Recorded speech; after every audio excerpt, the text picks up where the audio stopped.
How's it going, Vandals? I'm Johnny Alpha, and I'd like to welcome you back to Graphic Vandalism. And it's new video time again, and this video is okay, that's just messed up. A look at 5 disturbing comics I completely enjoy. Now, I've read several lists and seen a few videos on this topic, and I'd like to give my 2 cents as I do quite like shocking and disturbing stories quite a bit. And I think I've picked out 5 really stellar books that I haven't seen or heard anyone else mention. These are all books I really get a lot of enjoyment and entertainment out of. So, this isn't a list that is just full of books that are nasty for nastiness' sake. And with that, Vandals, let's get disturbed. Okay, first up, let's look at Chronicles of Wormwood, written by the king of disturbing comics himself, Garth Ennis, with downright traumatizing art by Jason Burrows and published by Avatar Press. So yeah, I decided to start this list off with a fun one. Anyone who has checked out Garth's work at Avatar knows they let him get away with anything, and this is a series that is a total celebration of that fact, as this book totally takes his style of religious satire and disturbing black humor to new levels. And the story for this one is all about Danny Wormwood. And Danny is the Antichrist. And his two best friends in the world are Jesus Christ and a talking rabbit named Jimmy. And it chronicles the life of the Antichrist and the Christ trying to live like normal people and neglect their duty to bring on the apocalypse, as Danny wants nothing to do with his father Satan because Danny hates him for the way he treated his mother. And we join them on road trips through heaven and hell and through acts of rebellion against their parents when they try and force them to end the world. So yeah, this comic is literally like Preacher turned all the way up to 11, and it is not shy with its intentions or its graphic art. But on the real, it's just a wonderful comic that I recommend very highly. And next up, we have Wolfsmund, savagely written and drawn by Mitsuhisa Kuji and published in English by Vertical Press. And Wolfsmund is a historical war and espionage thriller with an odd focus on ancient execution and torture methods. It's set in 13th century Switzerland during the Austrian occupation of the country.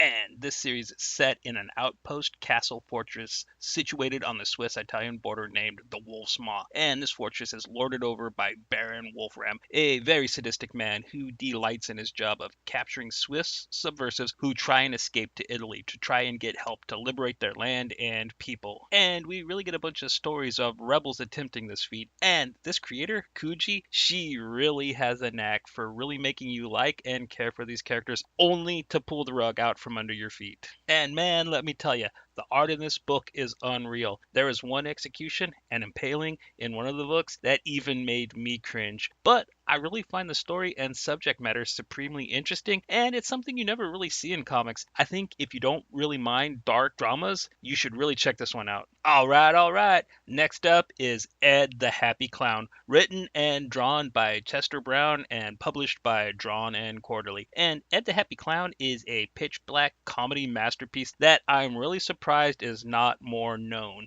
I guess it might be because this book was way, way, way ahead of its time, and it's an over the top and somewhat disgusting lampooning of the Reagan era. I especially love the way it lambasts Reagan era homophobia, and it also helps to serve as a wonderful reflection of how far we've come in that regard since then. And the story for this one is all about Ed, who is a clown who somehow keeps getting in worse and worse situations. He also gets the head of his penis possessed by the head of Ronald Reagan from an alternate universe, and he has to do battle with the government, right-wing Christian vampire hunters, and rabid pygmies. So yeah, this book is utterly insane, but in the best way possible. It's also one of the best examples I've ever seen of a comic using shock value to be hysterically funny. I mean, the whole book I was just cracking up, and I was asking, what the hell am I reading? So yeah, I'd totally call Ed the Happy Clown a must read.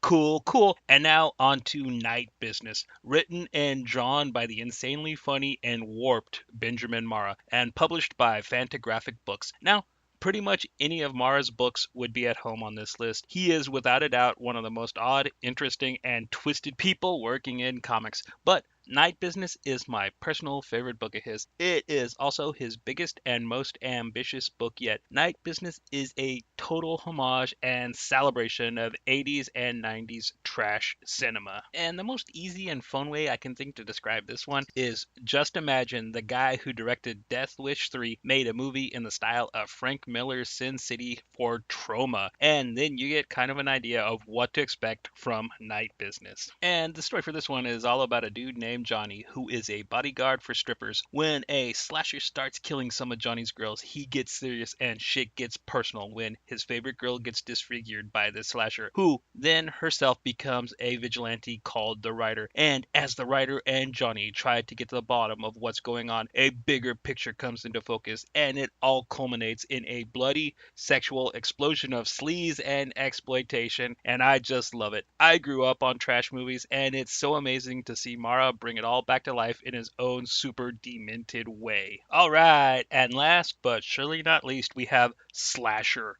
written and drawn by the underrated new king of indie comics, Charles Forsman, and published by Floating World Comics. And Slasher is a total gut punch of a comic that blends modern social issues and mental health problems into a horror story that is utterly shocking and totally heartbreaking. And the story for this one is about a woman named Christine who is pretty much a wallflower with a very disturbing internet relationship. Events in her life cause her to have a psychotic break, and as she spirals into her dark fantasies, she starts to make them a reality. And in the midst of this break in her sanity, she decides to go meet her internet crush, only to have the one person she thought understood her turn out to be an even bigger nightmare. And Slasher is just a book that kicks your ass, and it really makes you think, as it's a somewhat realistic look into sadism and depravity, and it's also a riveting drama that's a character study into very real problems we face in the world today. And I just applaud Foreman for having the guts and talent to tell this story as blunt and unforgiving as he does. Fair warning though, if you read this book and get freaked out, you can't say I didn't warn you. Well, there you have it, Vandals.